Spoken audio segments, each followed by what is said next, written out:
നിങ്ങളൊരു കാര്യം ആലോചിക്കണം.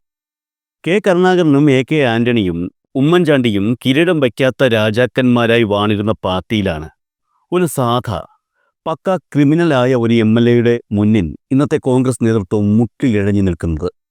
ആ നേതൃത്വത്തിന് നേരെ വിരൽ ചൂണ്ടിയാണ് യൂത്ത് കോൺഗ്രസ് വനിതാ നേതാവായ സജന ബി സജൻ ഒറ്റയാൾ പോരാട്ടം നടത്തിയത്. സമൂഹത്തിൽ, പ്രത്യേകിച്ചും കോൺഗ്രസ് പാർട്ടിയിൽ സ്ത്രീപക്ഷ നീതി ആഗ്രഹിക്കുന്ന ആർക്കും ആ യുവ വനിതാ ശബ്ദത്തെ തിരസ്കരിക്കാൻ കഴിയുകയില്ല. കാരണം ഉമാ തോമസ് MLA, മുൻ MLA ഷാനിമോൾ ഉസ്മാൻ, ബിന്ദു കൃഷ്ണ എന്നിങ്ങനെയുള്ള പ്രമുഖ വനിതാ നേതാക്കൾ ആദ്യം പ്രതികരിക്കുകയും പിന്നെ നേതൃത്വത്തിൻ്റെ കണ്ണുരുട്ടലിന് മുന്നിൽ നമ്ര ശിരസ്സുമായി നിൽക്കുന്ന വേളയിലാണ് ഇവർ ഈ ഒറ്റയാൾ പോരാട്ടം നടത്തിയത്. പ്രിയങ്ക ഗാന്ധിക്ക് വരെ ഇവർ പരാതി നൽകിയിട്ടുണ്ട്. ഈ ഉദ്യമത്തിൽ നീതി കിട്ടുകയോ കിട്ടാതിരിക്കുകയോ എന്നുള്ളതിന് പ്രാധാന്യമില്ല. കാരണം അവർ പോരാടുന്നുണ്ടല്ലോ, അതുതന്നെ വലിയ മഹത്വമാണ്. ഒരാളാണെങ്കിൽ ഒരാൾ, അതും കോൺഗ്രസിൽ നിന്ന്. കോൺഗ്രസ് വനിതാ നേതാക്കൾ അത് കണ്ട് പഠിക്കട്ടെ. അവർ പറയുന്നുണ്ട്, എനിക്കെതിരായി വരുന്ന സ്വന്തം പ്രസ്ഥാനത്തിൻ്റെ സൈബർ ആക്രമണം ഉൾപ്പെടെയുള്ള വ്യക്തിപരമായ ഭീഷണി ആക്രമണങ്ങൾക്ക് വരെ ഞാൻ പുല്ലുവിലയെ കൽപ്പിക്കുന്നുള്ളൂ എന്ന്. ഇത് സ്ത്രീകൾക്ക് വേണ്ടിയുള്ള എൻ്റെ പ്രസ്റ്റീജിൻ്റെ പ്രശ്നമാണ് എന്നും ഇവർ പറയുന്നുണ്ട്. ഇവിടെയാണ് കോൺഗ്രസ് ദേശീയ നേതാവ് KC വേണുഗോപാലിൻ്റെ ഭാര്യയെ ഓർമ്മ വരുന്നത്. അവരെക്കാൾ എത്രയോ ഉയരെയാണ് ഈ കോൺഗ്രസിലെ സാധാരണ പ്രവർത്തകയായ സജന. എന്തു തന്നെ ആയാലും ഈ വിഷയത്തിൽ ഈ വനിതാ നേതാവിനെ കോൺഗ്രസുകാർ പരിഗണിച്ചില്ലെങ്കിലും സമൂഹം ഒന്നടങ്കം പിന്തുണ നൽകേണ്ടതാണ്. സജന, രാഹുൽ മാങ്കടത്തിനോട് 5 ചോദ്യങ്ങൾ സജന ചോദിച്ചിരുന്നു. നേതൃത്വത്തോട് ഇക്കാര്യത്തിൽ ചില ചോദ്യങ്ങൾ സജന ചോദിച്ചിരുന്നു. അതിന് കൃത്യമായ മറുപടി ഇപ്പോൾ കിട്ടുന്നുണ്ടോ? ഇപ്പോൾ അതിജീവിത പരാതി നൽകിയിരിക്കുന്നു മുഖ്യമന്ത്രിക്ക് നേരിട്ട്. അതിനുശേഷം കോൺഗ്രസിലെ പ്രധാനപ്പെട്ട നേതാക്കൾ പ്രതികരിച്ചത് നിയമത്തിന്റെ വഴിക്ക് പോകട്ടെ എന്നുള്ളതാണ്. സസ്പെൻഷൻ എന്നൊരു നടപടി എടുത്തു കഴിഞ്ഞു. ഇപ്പോൾ അയാൾ പാർട്ടിയിലില്ല എന്ന സാങ്കേതികത്വം പറയുന്നു.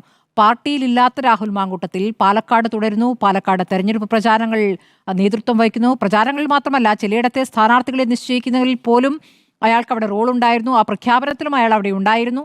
അപ്പോൾ ഇതിൽ പാർട്ടിയിൽ നിന്നുകൊണ്ട് സജന എങ്ങനെയാണ് ഇക്കാര്യത്തിൽ നീതി പ്രതീക്ഷിക്കുന്നത്? പാർട്ടിയുടെ ഭാഗത്ത് ഇനി എന്ത് നടപടിയാണ് സജന ആഗ്രഹിക്കുന്നത്? ഈ രാഹുൽ മാങ്കൂട്ടം വിഷയത്തിൽ ഒരു പരാതിക്കാരി ഇല്ല എന്ന് പറഞ്ഞുകൊണ്ടിരുന്ന, ഇത്രയും നാൾ ഉന്നയിച്ചു കൊണ്ടിരുന്ന ഒരു ന്യായീകരണം ഇന്ന് വൈകുന്നേരത്തോടു കൂടി അവസാനിച്ചിരിക്കുകയാണ്. അപ്പോൾ ഈ ഒരു പരാതി എന്തായാലും വന്ന സാഹചര്യത്തിൽ ശക്തമായ നടപടി പാർട്ടിയുടെ ഭാഗത്തു നിന്നും രാഹുൽ മാങ്കൂട്ടത്തിനെതിരെ ഉണ്ടാകുമെന്ന് തന്നെയാണ് ഏതൊരു കോൺഗ്രസ്സുകാരനെ പോലും ഞാനും പ്രതീക്ഷിക്കുന്നത്. പിന്നീട് അങ്ങോട്ടേക്കുള്ള പരാതിയുടെ പോക്കനുസരിച്ച് അദ്ദേഹത്തിനെതിരെ പാർട്ടി നടപടി കൈക്കൊള്ളും. എൻ്റെ ഒരു വ്യക്തിപരമായ ഒരു അഭിപ്രായം എന്ന് പറയുന്നത്, ഞാൻ ആദ്യം തന്നെ ഫേസ്ബുക്കിൽ കുറിച്ചതുപോലെ അദ്ദേഹത്തിൻ്റെ പ്രാഥമിക അംഗത്വത്തിൽ നിന്ന് വരെ അദ്ദേഹത്തെ പുറത്താക്കി പാർട്ടി പടിയടച്ച് പിണ്ടം വെക്കുക എന്ന് ഞാൻ എൻ്റെ ഫേസ്ബുക്കിൽ കുറിച്ചതുപോലെ തന്നെ അദ്ദേഹത്തെ ഈ പാർട്ടിയിൽ നിന്ന് എന്നേക്കുമായി പടിയടച്ച് പിണ്ടം വെച്ചുകൊണ്ട് ഒരു ശുദ്ധീകലശം ഇന്ത്യൻ നാഷണൽ കോൺഗ്രസ് എന്ന് പറയുന്ന ഒരു പാർട്ടിയിൽ നടത്തിയാൽ ഈ പാർട്ടിയുടെ ഇപ്പോൾ നേരിട്ടുകൊണ്ടിരിക്കുന്ന ആരോപണങ്ങൾക്കും ഇപ്പോൾ നേരിട്ടുകൊണ്ടിരിക്കുന്ന ഒരു മോശപ്പെട്ട ഒരു അവസ്ഥയിൽ നിന്നും ഈ പാർട്ടിക്ക് ഉടനെ തന്നെ കരകയറാൻ കഴിയും. ഇതിനുള്ള ഒറ്റൊരു കാര്യം മാത്രമേ ഉള്ളൂ, രാഹുൽ മാങ്കൂട്ടത്തിൻ്റെ പ്രാഥമിക അംഗത്വത്തിൽ നിന്നുള്ള പുറത്തു നിർത്തലാണ് ഏറ്റവും വേണ്ടുന്ന. ഈ അന്തിമമായി ഈ ഏറ്റവും ഇത്ര നിൽക്കുന്ന ഈ ഒരു ഘട്ടത്തിൽ വേണ്ടുന്ന ഒരു നടപടി എന്ന് പറയുന്നത് ഇത് തന്നെയാണ്. ഞാൻ AICCക്ക് നൽകിയ പരാതിയിലും സൂചിപ്പിച്ചിരുന്നത് ഈ ഒരു കാര്യം തന്നെയാണ്. പറഞ്ഞിരുന്ന, ഈ ഫേസ്ബുക്കിൽ കുറിച്ചിരുന്നത് പോലെ അദ്ദേഹം ഇത്രയും നാൾ ഒരു പരാതി ഇല്ല എന്നുള്ള ന്യായീകരണത്തിന് പുറമെ അദ്ദേഹം ഭരണഘടനാപരമായി അദ്ദേഹം ഒരു കുറ്റം ചെയ്തിട്ടില്ല, അത്തരത്തിലുള്ള രീതിയിൽ ആയിരുന്നു അദ്ദേഹം മുന്നോട്ട് പോയിക്കൊണ്ടിരുന്നത്. താൻ ഇതുമായി ബന്ധപ്പെട്ട് വരുന്ന ആ പെൺകുട്ടിയുമായി ബന്ധപ്പെട്ട് വരുന്ന ചോദ്യങ്ങൾക്ക് നേരെ മുഖം തിരിച്ചുകൊണ്ട് അതെ കേസില്ല, പരാതിയില്ല എന്നുള്ളതും പോയി അദ്ദേഹം തികച്ചും ഈ ഒരു ഇതുമായി ബന്ധപ്പെട്ട് വരുന്ന ചോദ്യങ്ങൾക്ക് നേരെ മുഖം തിരിച്ചുകൊണ്ട് ഗർവോടുകൂടി നടക്കുന്ന ഒരു രീതിയായിരുന്നു ഇത്രയും നാൾ ഉണ്ടായിരുന്നത്. ഭരണഘടനാപരമായി ഞാൻ തെറ്റ് ചെയ്തിട്ടില്ല എന്നുള്ള വിശ്വാസത്തിലായിരുന്നു അദ്ദേഹം മുന്നോട്ട് പോയിക്കൊണ്ടിരുന്നത്. പക്ഷേ ഇന്ന് ഈ പരാതി പെൺകുട്ടി മുഖ്യമന്ത്രിക്ക് കൈമാറിയതിനു ശേഷം അദ്ദേഹം ഫേസ്ബുക്കിൽ ഒരു 4 വരി കുറിക്കുകയുണ്ടായി, അദ്ദേഹം നിയമപരമായി തന്നെ നേരിടുമെന്നുള്ളത്. ഇത്രയും ഈ ഒരു വിഷയം രൂക്ഷമായി പോകാതിരിക്കാൻ ഈ ഒരു 4 വരി അദ്ദേഹം ഈ 3 മാസങ്ങൾക്ക് മുൻപ് ഈ ഒരു ആരോപണം വന്ന സമയത്ത് തന്നെ അദ്ദേഹം ഇത് നിഷേധിക്കുകയോ അല്ലെങ്കിൽ ഇത്തരത്തിലൊരു നിയമപരമായി തന്നെ നേരിടാൻ പോവുകയാണ് എന്ന് പറഞ്ഞിരുന്നു എങ്കിൽ ഞാനടക്കമുള്ള കോൺഗ്രസിൻ്റെ നേതാക്കളും പ്രവർത്തകരും രാഹുൽ മാങ്കൂട്ടത്തിന് വേണ്ടി തന്നെ പ്രവർത്തിച്ച് ഏതറ്റം വരെയും പോയി അദ്ദേഹത്തിന് നീതി വാങ്ങിക്കൊടുക്കാൻ നിൽക്കുമായിരുന്നു.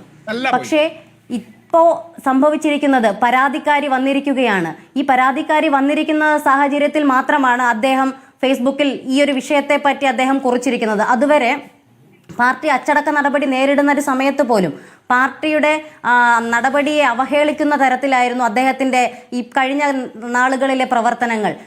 പാർട്ടിയുടെ പരിപാടികളിൽ അനൗദ്യോഗികമായി കടന്നു ചെല്ലുക, തെരഞ്ഞെടുപ്പിൻ്റെ ഘട്ടങ്ങളിൽ പലയിടങ്ങളിലായി അദ്ദേഹത്തിൻ്റെ കരങ്ങൾ അദ്ദേഹം വലിച്ചിഴയ്ക്കുക പോലുള്ള കാര്യങ്ങൾ ചെയ്തത് കോൺഗ്രസ് പാർട്ടിയുടെ തന്നെ തീരുമാനത്തെ അദ്ദേഹം അവഹേളിച്ചുകൊണ്ടൊരു കോൺഗ്രസ് പ്രസ്ഥാനത്തിൻ്റെ ഒരു പ്രവർത്തകനായി പോലും തുടരാൻ അദ്ദേഹത്തിന് യോഗ്യനല്ല എന്നുള്ള രീതിയിലാണ് അദ്ദേഹം തുടർന്ന് വന്നുകൊണ്ടിരിക്കുന്നത്. ഒരു അച്ചടക്കമുള്ളൊരു പാർട്ടി പ്രവർത്തകൻ എന്ന രീതിയിൽ പാർട്ടി നൽകിയ ഒരു അച്ചടക്ക നടപടിയെ അദ്ദേഹം സ്വാഗതം ചെയ്തുകൊണ്ട് മണ്ഡലത്തിലെ പൊതുപരിപാടികളിൽ മാത്രം പങ്കെടുത്തുകൊണ്ട് മാറി നിൽക്കേണ്ടുന്ന രാഹുൽ മാങ്കൂട്ടത്തിൽ തിരഞ്ഞെടുപ്പിന്റെ സമയം വന്നപ്പോൾ ഇപ്പോൾ ചാനലിൽ റിപ്പോർട്ടർ സൂചിപ്പിച്ചതുപോലെ തന്നെ ഈ ഒരു സ്ഥാനാർത്ഥി നിർണയത്തിന്റെ കാര്യങ്ങളിലും പ്രചരണ പരിപാടികളിലും ഉൾപ്പെടെ കോൺഗ്രസിന് വേണ്ടി ഇറങ്ങുകയും രാഹുൽ മാങ്കൂട്ടത്തിന് അക്കാര്യത്തിൽ ഒരു പാർട്ടിയിലെ ഒരു വിഭാഗത്തിന് പിന്തുണ ഉണ്ടായിരുന്നു എന്നല്ലേ മനസ്സിലാക്കേണ്ടത്. പാലക്കാട് ഇപ്പോൾ നോക്കൂ, കണ്ണാടി ഗ്രാമപഞ്ചായത്തിലെ സ്ഥാനാർത്ഥി നിർണയത്തിൽ പ്രധാന റോള് ഇയാൾക്കായിരുന്നു, രാഹുൽ മാങ്കൂട്ടത്തിലായിരുന്നു. മാത്രമല്ല ഈ പാർട്ടി ഭരിക്കുന്ന സഹകരണ സ്ഥാപനത്തിന്റെ ഓഫീസിലിരുന്നിട്ടാണ് ഈ തീരുമാനങ്ങളൊക്കെ എടുത്തിട്ടുള്ളത്. രാഹുൽ മാങ്കൂട്ടത്തിൽ ഇപ്പോൾ സസ്പെൻഷനിലാണെങ്കിലും പ്രചാരണത്തിൽ പങ്കെടുക്കാം എന്ന VK ശ്രീകണ്ഠൻ അടക്കമുള്ള ചില നേതാക്കൾ അവിടെ പരസ്യമായി പറയുകയും ചെയ്തിരിക്കുന്നു.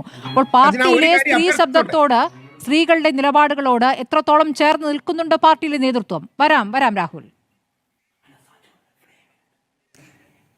ഈ പാർട്ടി എന്നും സ്ത്രീപക്ഷ നിലപാടുകൾക്കൊപ്പമാണ് എന്നുള്ളതിനുള്ള തെളിവാണ് 3 മാസങ്ങൾക്ക് മുൻപേ അദ്ദേഹത്തിന് നേരെ എടുത്ത ആ ഒരു സസ്പെൻഷൻ എന്നുള്ള ഒരു നടപടി. മറ്റൊരു പാർട്ടികളെ പോലെ മാറി നിൽക്കാതെ അല്ലെങ്കിൽ ആ ഒരു ആരോപിതനായ മനുഷ്യനെ ചേർത്ത് നിർത്താതെ അദ്ദേഹത്തിന് മാതൃകാപരമായി അദ്ദേഹത്തെ സസ്പെൻഡ് ചെയ്തുകൊണ്ട് പാർട്ടി എടുത്ത നടപടി വളരെ ആ ഒരു ഘട്ടത്തിൽ വളരെ അനിവാര്യമായിരുന്ന ഒന്നായിരുന്നു.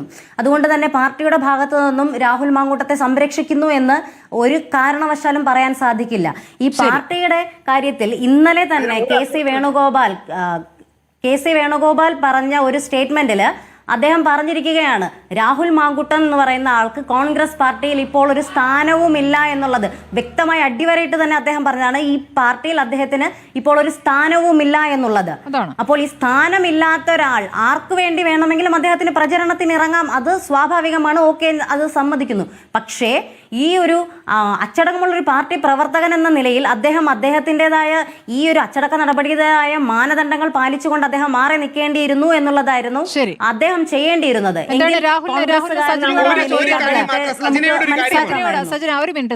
സജനയോടൊരു കാര്യമാണ്. സജന ഈ പറഞ്ഞ വിമർശനം വളരെ ശരിയാണ്. രാഹുൽ മാങ്കൂട്ടത്തിൽ നേരത്തെ പ്രതികരിക്കേണ്ടതായിരുന്നു. ഇന്ന് ഫേസ്ബുക്കിൽ എഴുതുന്നത് പോലെ വിഷയം വരുമ്പോൾ രാഹുൽ മാങ്കൂട്ടത്തിൽ എഴുതേണ്ടതായിരുന്നു. നിങ്ങൾ കോൺഗ്രസ്സുകാർക്ക് അറിയാൻ വേണ്ടിയാണ് രാഹുൽ മാങ്കൂട്ടത്തിൽ ആ അവസരത്തിൽ എന്നോട് സംസാരിക്കുകയും അദ്ദേഹം ഏറ്റവും ജീവിതത്തിൽ അപകടകരമായ അവസ്ഥയിലും വിഷാദത്തിലൂടെയും കടന്നു പോവുകയായിരുന്നു. രാഹുൽ മാങ്കൂട്ടത്തിൽ അന്നേ പ്രതികരിക്കണമെന്ന്. എനിക്ക് രാഹുലുമായിട്ട് യാതൊരു സൗഹൃദമല്ലോ കേട്ടോ, ഞാൻ രാഹുൽ എതിർപക്ഷത്ത് നിൽക്കുന്നവരാണ്. പക്ഷേ മാന്യതയുടെയും മര്യാദയുടെയും പേരിൽ മാത്രമാണ് ആ വ്യക്തിക്ക് നന്മയും സത്യം ഉള്ളതുകൊണ്ടാണ് ഞാൻ ഡിഫെൻഡ് ചെയ്യുന്നത്. ഞാൻ അന്നേ രാഹുലിനോട് പറഞ്ഞു, സജനയുടെ വിമർശനം ഇത് രാഹുൽ കാണുന്നുണ്ടെങ്കിൽ സജന ഇപ്പം പറഞ്ഞ നേരത്തെ തന്നെ പറയണമായിരുന്നു എന്ന് പറഞ്ഞ കാര്യം ശരിയാണ്. ഇനി ഒരു കാര്യം കൂടെ, സജനയുടെ ഒറ്റ വരി കൂടെ പറഞ്ഞാൽ ഞാൻ അവസാനിപ്പിച്ചോളാം. സജന ഇപ്പോഴും ഞാൻ പറയുന്നു, ആ പെൺകുട്ടി മാരീഡ് ആണെന്നുള്ള കാര്യം രാഹുൽ മാങ്കൂട്ടത്തിലാണ് പറയേണ്ടത്. പക്ഷേ പറയേണ്ടി വരുന്നത് രാഹുൽ ഈശ്വറിനാണ്. അതുകൊണ്ട് സജന ഇത്തരം കാര്യങ്ങൾ കൂടെ ദൈവത്തെ ഓർത്തൊന്ന് അന്വേഷിക്കണം. കാര്യം കോടതിയിൽ കേസ് വരുമ്പോൾ ഇതെല്ലാം വെളി വരുമല്ലോ. പിന്നീട് സജനയ്ക്ക് കുറ്റബോധം തോന്നരുത്, രാഹുൽ മാങ്കൂട്ടത്തിലെ കൊടുക്കാൻ നോക്കിയപ്പം നമ്മളെ സപ്പോർട്ട് ചെയ്തില്ലല്ലോ എന്ന്. ഇത് ഇലക്ഷൻ സ്റ്റണ്ടായിട്ട് വരുന്നതാണെന്ന് നിങ്ങൾക്ക് മനസ്സിലാവുന്നില്ലേ? ഇപ്പോഴും രാഹുൽ മാങ്കൂട്ടത്തിൽ പറയേണ്ട കാര്യങ്ങൾ പറയുന്നില്ല. എനിക്കും രാഹുലിനോട് വിമർശനമുണ്ട്. പക്ഷേ ഇന്ന് ഞാൻ പറഞ്ഞ കാര്യങ്ങൾ നിങ്ങളൊന്ന് അന്വേഷിച്ചാൽ നിങ്ങൾക്ക് ഈസിയായി മനസ്സിലാകും. ഇല്ലെങ്കിൽ പിന്നീട് ഒരു കാലത്ത് സജന പറയും, അയ്യോ ഇത് അറിഞ്ഞിരുന്നെങ്കിൽ രാഹുലിനെ സപ്പോർട്ട് ചെയ്യായിരുന്നു, ഇതൊക്കെ ആയിരുന്നോ സത്യമെന്ന് ഞാൻ അറിഞ്ഞില്ലല്ലോ എന്ന്. അപ്പൊ ഈ സത്യങ്ങൾ ദയവായി അന്വേഷിക്കണമെന്ന് താഴ്മയായി സജനയോട് അഭ്യർത്ഥിക്കുന്നു.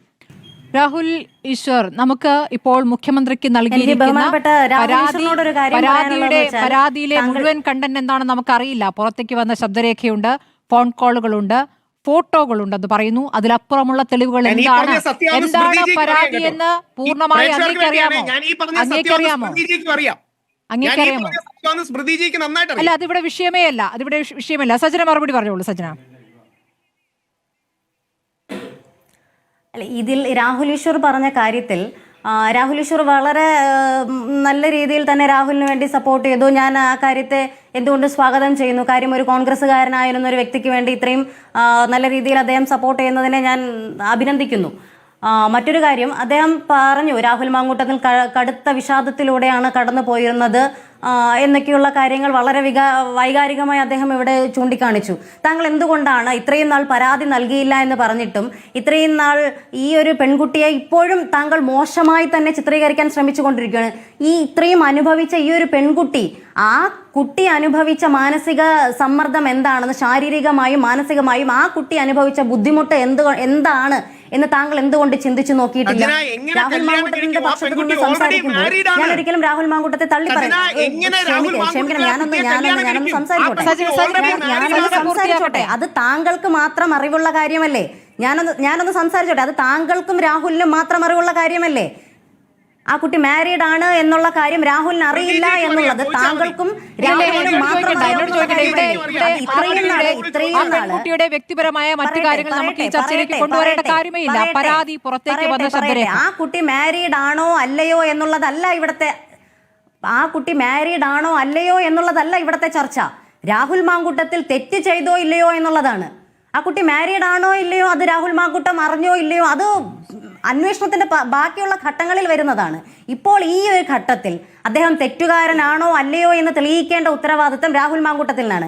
ഇത്രയും ഞാൻ നേരത്തെ സൂചിപ്പിച്ചതുപോലെ ഈ ഒരു വിഷയം ഒരിക്കലും രൂക്ഷമായി പോകില്ലായിരുന്നു.